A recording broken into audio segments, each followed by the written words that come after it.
इस वक्त मेरे साथ मौजूद हैं सेनेटर इरफान सिद्दीकी साहब, जो कि chairman of senate standing committee on foreign affairs भी हैं। बहुत शुक्रिया सर, आप प्रोग्राम में ज्वाइन कर रहे हैं। हमने आपको दावत दी है कि अब अपोजिशन की जो तहरीक है उसके दिन भी करीब है और वो APC के लिए भी गठजोड़ कर रहे हैं और वो भी करना चाह रहे हैं। और आपकी प्रेजेंस इसलिए इंपॉर्टेंट है क्योंकि जो राउंड का पहला जो मुज़ाकरात का पहला राउंड था, इससे पहले इनफैक्ट उसमें आपका एक बहुत टॉलरेंट रोल था, इसीलिए हमने आपका वक्त लिया।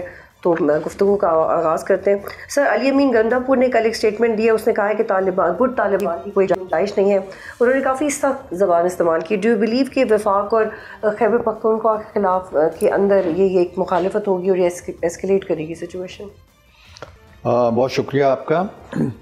देखिए, दो बातें आपकी गुफ्तगू से मैं समझा हूँ। एक तो ये कि जो PTI के साथ हमारी गुफ्तगू का पहला मरहला रहा, हमारे मुज़ाकरात का पहला मरहला रहा, उसका आउटकम क्यों नहीं कोई मुस्बत आ सका। और दूसरा ये जो रिसेंट स्टेटमेंट आई है गंडापुर साहब की, मैं दोनों चीज़ों को साथ मिला के अगर बात करूँ तो मामला ये है कि ये एक बिल्कुल नए अंदाज की पार्टी है जो हमारे सियासी उफ़क़ पे फूटी है।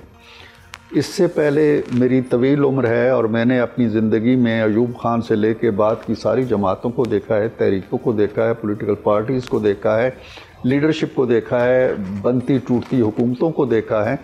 लेकिन ये जमात जिसका नाम तहरीक इंसाफ है, इसकी जो नफ्सियात है, इसका जो तरीक़ाकार है, इसका जो सियासत के बारे में रवैया है, वो बड़ा मुख्तलिफ है। मुज़ाकरात इसीलिए नाकाम हुए कि उन्हें मुज़ाकरात का ना तो कोई तजर्बा था, ना वो संजीदा थे उसके मामले में, ना उनके सामने कोई मकसद था। मामला ये है कि वो सिर्फ़ एक नज़रिया रखते हैं कि जी खान साहब को बाहर निकालो। बाकी जो मुज़ाकरात और हेर फेर और इधर उधर की बातें हैं वो उसी नुक्ते पे आके ख़त्म होती हैं। सो मुज़ाकरात नहीं आगे चल सके, हमने बड़ी कोशिश की। अब ये जो रिसेंटली एक नई तहरीक की बात भी हो रही है, APC का भी जिक्र आपने किया, गंडापुर साहब की स्टेटमेंट जो आई है, मैं नहीं समझता हूँ कि किसी भी सूबे के सरबराह को इस तरह की स्टेटमेंट देनी चाहिए। ये एक तो ये उन्होंने कहा जी कि हम वफाकी हुकूमत को इस तरह की कार्रवाई या इस तरह की दहशतगर्दों के ख़िलाफ़ हम ड्रोन नहीं इस्तेमाल करने देंगे। फिर उन्होंने ये भी तनकीद की कि हमारे जो डिप्टी प्राइम मिनिस्टर हैं वो क्यों चले गए अफ़गानिस्तान, उन्हें क्या पता है अफ़गान मामलात का। तो ये सारी चीज़ें गैर सियासी। लेकिन इरफान साहब, एक रिबटल भी आया पर वो बड़ा शार्प था और वज़ीर दाखिला ने बात कही कि ये अहदेदार कौन है और जो एक जो तालिबान को कितने पैसे माना देता है, तो ये क्या उनका पॉलिटिकल उसकी कॉस्ट ये होगी कि उन्हें छोड़नी पड़ सकती है अपनी? देखिए, पॉलिटिकल कॉस्ट तो ज़ाहिर है कि जब आप कोई ऐसा डिसीजन लेते हैं तो उसकी पॉलिटिकल कास्ट तो अगर हम लेते हैं कोई ऐसा डिसीजन तो उसकी भी होगी और वो जो लेते हैं तो वो भी लेगी। देखिए ना, एक कास्ट बहुत बड़ी हम पे कर रहे हैं ऑलरेडी।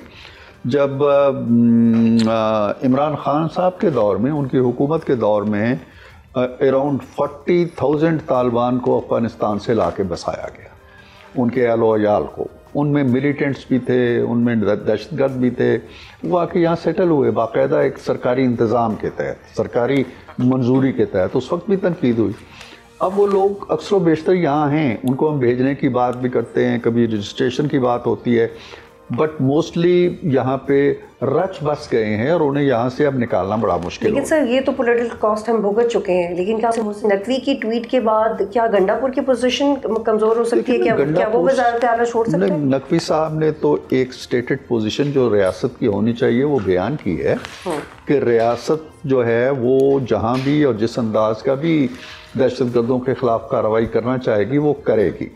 दूसरा एक पॉलिटिकल बात उन्होंने कही है कि आप ये जो बातें कर रहे हैं कि गुड तालिबान और बैड तालिबान, तो आपके नज़दीक भी कुछ गुड तालिबान हैं ना जिनके आपने वजीफ़े लगा रखे हैं, जिनको आपके एलाइज या आपकी काबीना में बैठे हुए लोग उनको जाके भत्ते देते हैं। तो ये क्या है?